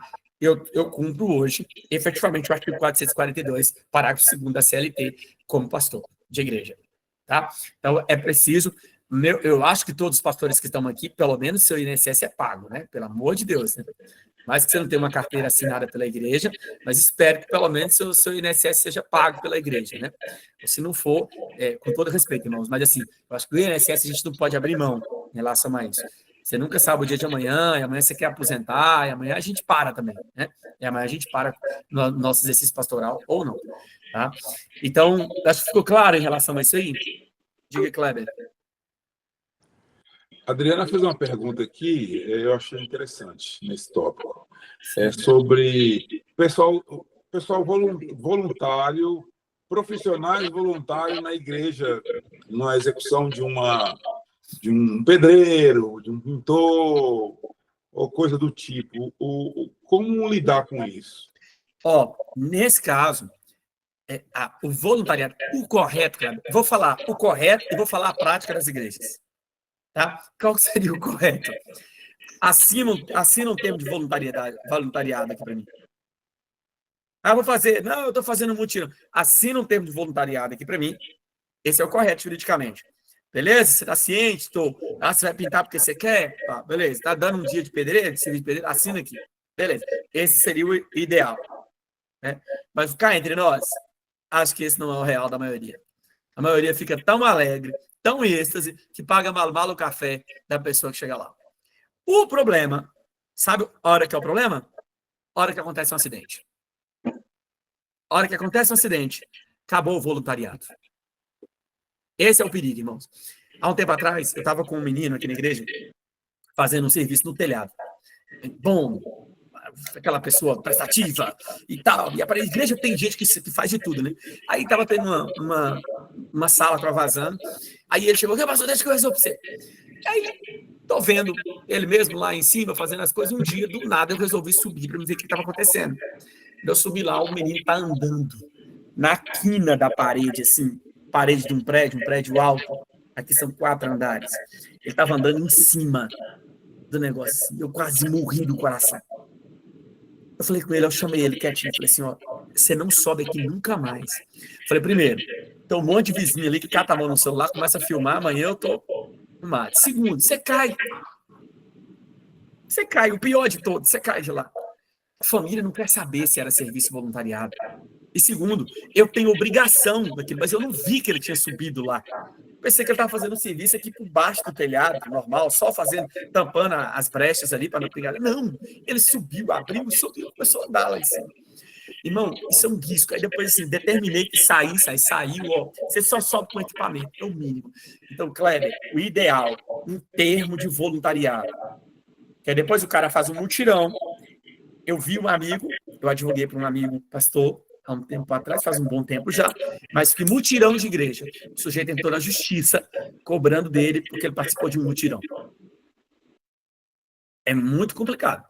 Sabe assim, irmão, a bondade, o voluntariado, vai até acontecer um problema. Aconteceu um problema, infelizmente, muitos não se importam mais com isso. E aí aparece sempre um advogado que fala assim, não é bem assim, você tem direito. Miguel, dá licença aqui, ô Marciano. Miguel, ô Marciano, a gente tem como fazer um termo de voluntariado retroativo? Oh. Se eu não respondo pela lei... É piada interna, né? Não é live. Se é numa live, eu falava assim, pelo amor de Deus, faz isso não. Né? Porque, obviamente, o consentimento tem que ser dado antes de acontecer. Né? Mas, eu quero me respaldar em relação a isso. Não, pode fazer. Olha, você estava ali. Até porque as pessoas que estão ali, eu quero crer que 99% das pessoas que realmente trabalham na igreja como voluntários, eles não estão preocupados com isso. O que eu falo com os irmãos é que, realmente, eu fico preocupado quando o acidente acontece. Quando acontece um tipo de acidente, meu irmão, acaba o voluntariado. Lá em Belo Horizonte, eu tive uma igreja que pegou fogo numa cozinha. Um botijão de gás explodiu numa cozinha. E aí, amigão, o problema é que nós tínhamos um monte de cozinheira, todo mundo voluntário na igreja. E até hoje respondem na justiça por causa disso. Acordos foram feitos, não sei se terminou todos os acordos, mas um colega meu que estava advogando, não sou eu que sou advogado do caso, mas um colega meu advogou, e ele estava me contando um dia, ele falou assim, Marciano, tivemos que fazer acordo com todo mundo. Não tinha para onde correr. Ele falou, eu fazer o quê? Um botijão de gás explodiu. As irmãs que trabalhavam, todo mundo era voluntária. Gente com 90% do seu corpo queimado. Uma pessoa faleceu, na época, o processo é mais antigo, e gente com 30% do corpo queimado, 40% do corpo queimado. E aí? Faz o quê? A família cai em cima, irmão. A família cai em cima. Pastor, sim. 2 dúvidas em cima disso aí, primeiro do voluntariado. Se esse termo de voluntariado se daria certo, se vale, por exemplo, quando eu estou recebendo uma pessoa, ela vai se tornar membro da igreja, eu tenho um termo para ela assinar, que ela está ciente e ela se voluntariando a participar das coisas, ou tem que ser algo específico? Tem que ser algo específico. Deixa eu te explicar por quê. Uma coisa é eu falar do voluntariado, do servir, por exemplo. Eu sou o cara que mexe a transmissão da igreja. Entendeu? É um cara que vem ali, ele não tem necessariamente um horário, uma carga de CLT pesada, ele serve, essa aí, eu vejo muita gente falando, muitos advogados, às vezes até fazendo terrorismo religioso com isso. Na internet tá cheio disso. Não, você tem que colocar voluntariado com um cara que entrou na igreja, que abriu a portaria da igreja. Eu acho que não é bem assim. Não é? Senão, daqui a pouco, você não vai fazer nada. Você não vai respirar. Né? E lá dentro existe um serviço voluntário que é normal, do cara que atua só na hora do culto e nada mais. Agora, os serviços fora da atividade de culto, essas são perigosas. Parte elétrica. O cara vai mexer na parte elétrica da igreja. Entendeu? O cara vai mexer na construção, na reforma, na pintura. O cara vai mexer no forro da igreja. Esses aí, sendo atividades que sejam extras do culto, faça um termo de voluntariado daquela obra, daquele serviço específico. Aí é melhor. Sabe? Aí é melhor. Entendi. Ou até mesmo um pagamento, se for fazer um pagamento, faça um pagamento específico ali. Se é uma PJ, hoje todo mundo tem PJ, é até melhor. Aliás, não dá tempo hoje, o assunto já esgotou aqui, meu tempo já estourou. Mas, por exemplo, PJ.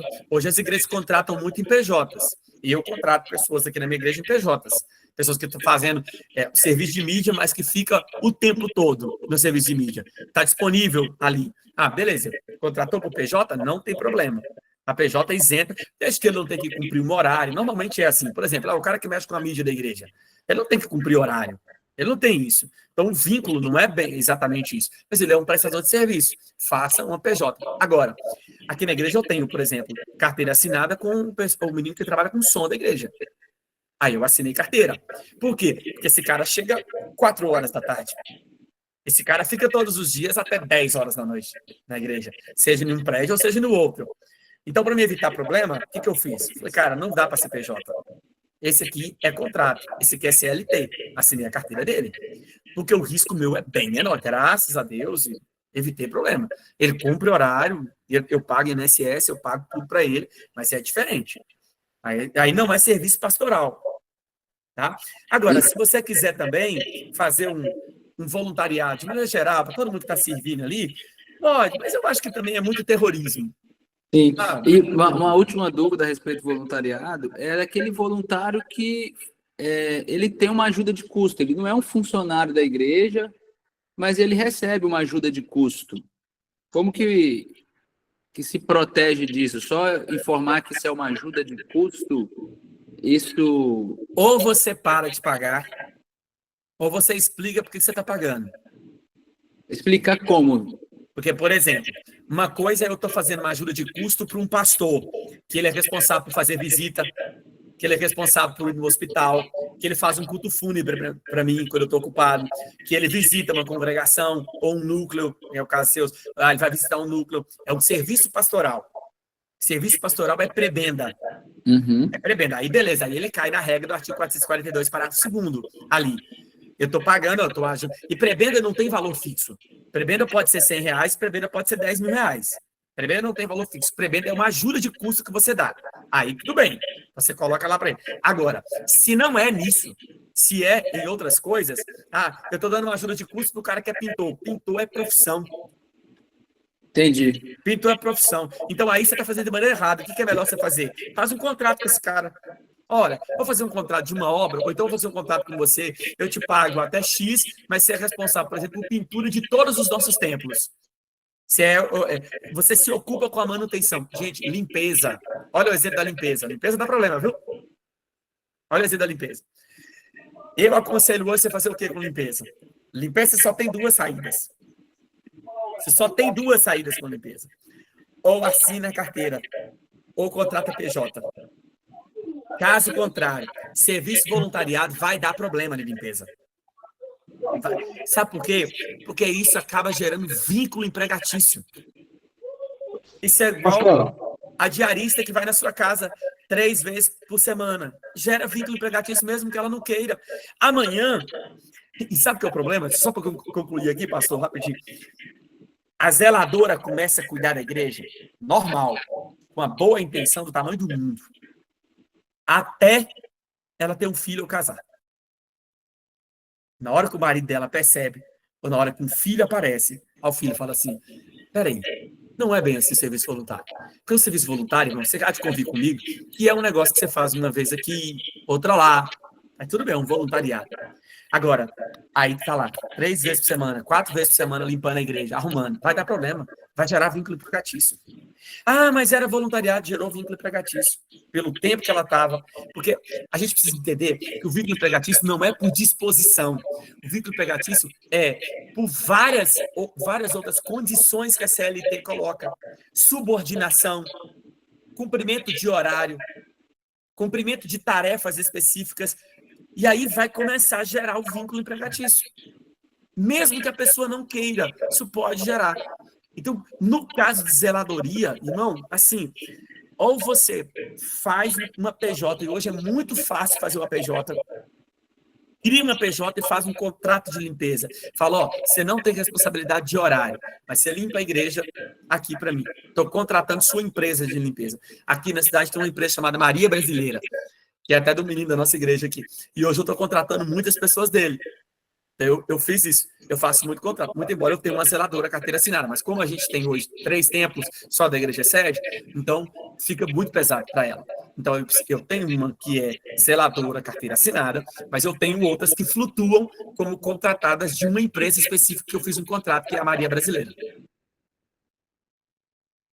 É melhor. E é risco, viu? É onde que mais dá problema na justiça é a tal da zeladora. E normalmente é o filho por trás. Gente do céu, tem assunto demais. Não cheguei nem no estatuto, Kleber. O que eu faço? É 10 horas da noite. Você vai me crucificar aqui. Marciano. Fernando, você estava fazendo uma pergunta aí? Eu ia complementar um pouquinho a pergunta do Miguel aí. Sim. Pastor Miguel. Que às vezes, por exemplo, no caso, uma pessoa ele é um músico.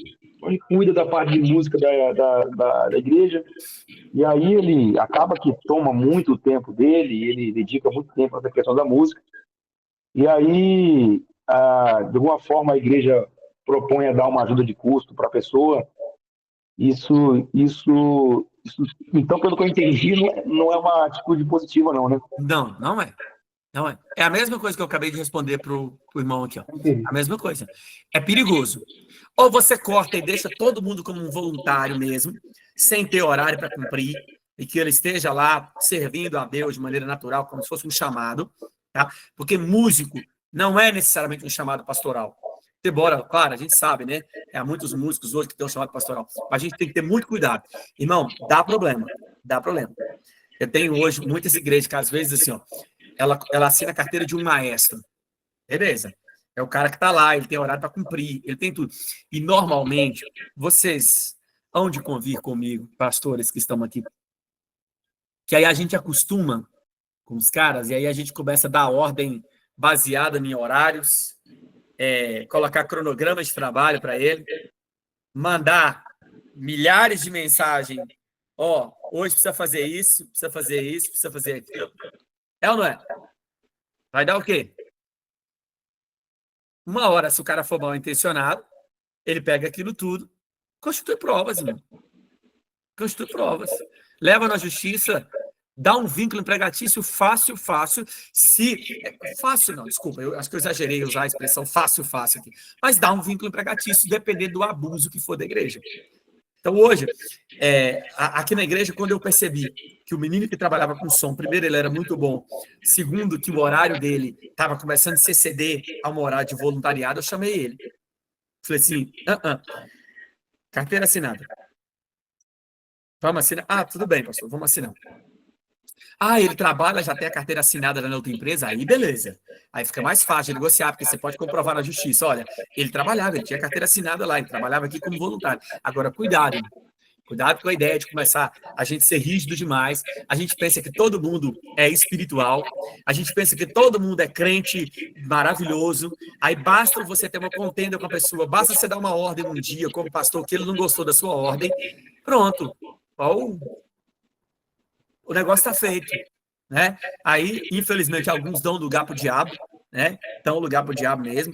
E a igreja é assim, normalmente, quando você começa a trabalhar, começa com o coração bondoso, começa com o coração voluntário, começa todo mundo querendo servir e tal. Não quero nada com isso. Amanhã deu um problema, deu um acidente ou teve uma contenda, vai começar a ter problema, irmão. vai começar a dar problema. Eu acho que a gente, como pastor, a gente precisa ser mais prudente. Eu ia falar aqui hoje sobre estatutos, mas meu tempo já se esgotou, não dá para falar mais. Mas uma das formas que a gente tem de trabalhar isso é fazendo estatutos, né? Elaborar melhor os estatutos. Estatuto de igreja, só uma chave aí para fechar. Estatuto de uma igreja é depois da Bíblia. Depois da Bíblia. Algo mais importante que você tem que cuidar é o estatuto da igreja. E você, pastor, deve conhecer e dominar o seu estatuto melhor do que ninguém na sua igreja.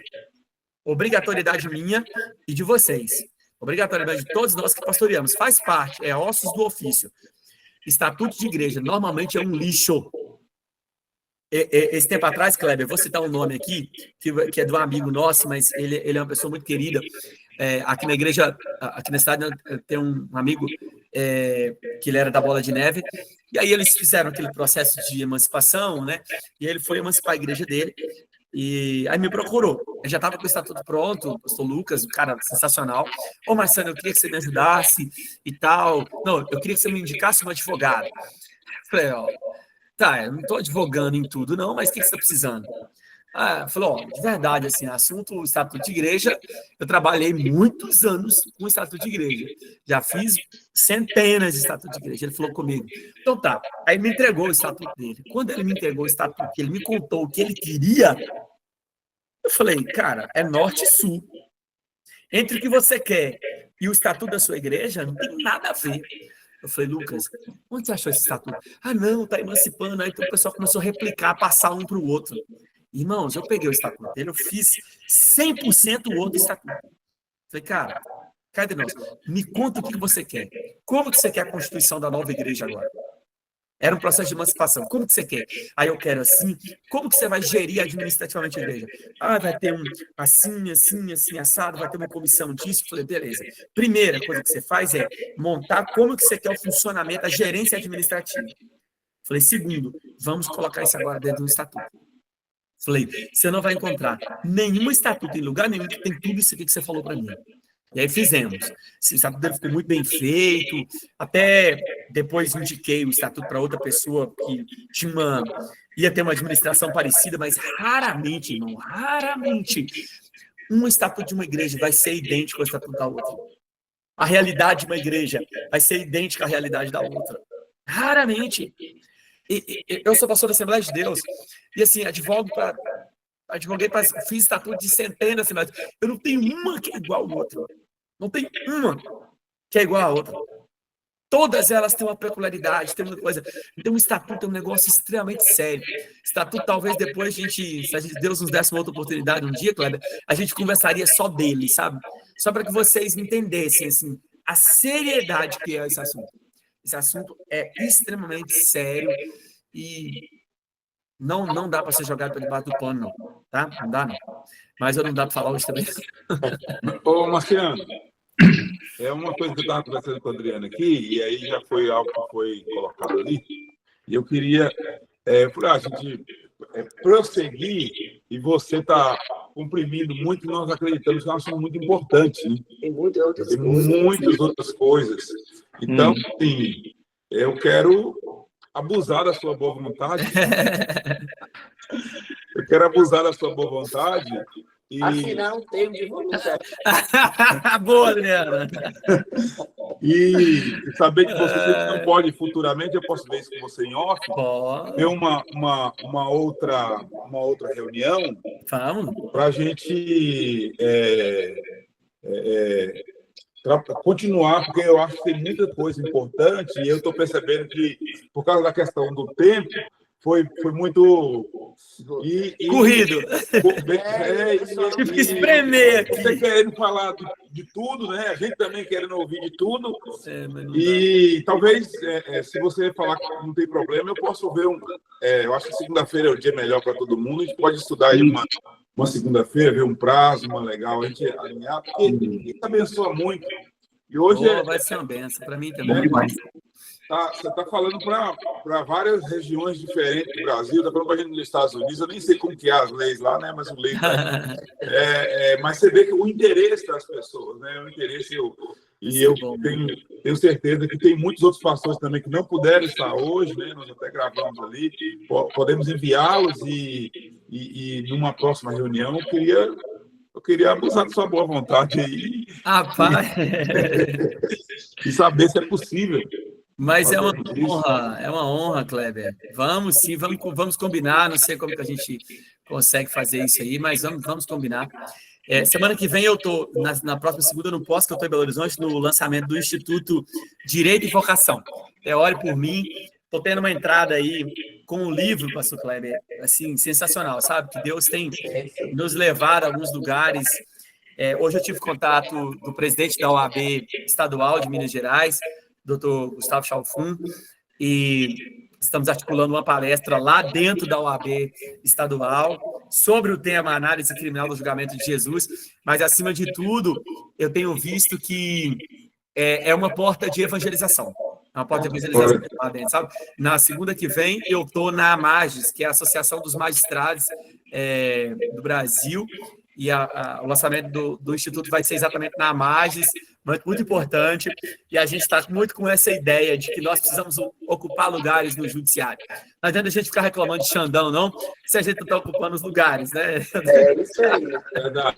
É uma coisa interessante que você falou, Marciano, que eu até anotei, porque é algo que a gente acredita e prega, que as pessoas elas se preocupam muito com formar numa faculdade, numa que vai trazer benefícios financeiros, sem se lembrar do chamado do dom, né? Falando de pessoas cristãs. E é isso aí, a gente se preocupa muito com isso, porque quer fazer evangelismo, quer fazer missão, quer fazer um monte de coisa, quer mudar o Brasil, mas a gente não investe, principalmente nos adolescentes e jovens, para abrir esse caminho para eles, né? De entender que esses lugares, como você citou aí, a questão de jurídico e tal, é um lugar onde a igreja precisa entrar mesmo. Precisa. Né? E com urgência, viu, Adriano? E com urgência precisamos nesses lugares. Vou estar orando por você. Muito obrigado. Eu falo com o pessoal aí, eu vou estar passando sexta-feira, Marciano, não sei se você vai estar por tempo todo, eu vou só estar de passagem, mas aí eu queria ver contigo para me pegar uma caixa do seu livro, e aí o pessoal que está mais perto aí, se quiser, seria muito bom, tá bom? E aí eu vou alinhar contigo uma outra reunião, a gente está junto, e nessa outra reunião a gente também quer abençoar a sua vida aí, tá? Amém, porque nós cremos assim, que é muito importante para os pastores, eu creio que é muito importante para nós, é muito importante falar sobre isso, né? Isso também é espiritual, isso também demais. Isso é importante para a igreja. E agradecer pelo seu coração, sua voluntariedade, sua disponibilidade, você, como sempre, nos abençoa muito. Kleber, obrigado, querido. Obrigado, Adriana. Vocês são bênção na minha vida. E glória a Deus. Cada pastor aqui participando, alegria, privilégio de poder servir ao Senhor, né? Com homens de Deus como vocês. E o privilégio de poder abençoar no pouquinho que temos e sabemos, mas com muita alegria. E que o Senhor possa continuar prosperando, abençoando o ministério de cada um. Que vocês possam estar cobertados com pessoas aí sérias ao lado de vocês, instruindo, e no que eu puder ajudar, no pouquinho que eu puder ajudar, eu estou aqui disponível também para tirar alguma dúvida, para acompanhar, para aconselhar, ou até para, quem sabe, fazer algum tipo de trabalho que for necessário, jurídico, aí nas igrejas, de modo geral, a gente está disponível, viu? Obrigado, pastores, pastoras, de modo geral. Bênção mesmo. Muito obrigado, meu amigo. Deus abençoe você, sua casa, sua família, seu ministério, e que o Senhor possa, que só Ele, né, para dar a recompensa devida, né? Mas nosso coração está extremamente grato e fomos extremamente abençoados e edificados. Saiba que você hoje foi um instrumento de Deus para abençoar várias igrejas nessa nação. E foi extremamente grato, viu? Amém. E nós estamos falando, viu, amigo? Vamos sim, em nome de Jesus. Deus abençoe. abençoe. Ó, eu não sei se você colocou meu telefone aí, Kleber, no chat. Coloquei. Tá, beleza. Pastores, qualquer coisa, pode me chamar. Já tem alguém me chamando aqui já, e depois eu vou responder. Eu demoro, mas eu respondo. Um abraço, obrigado. Abraço, queridos.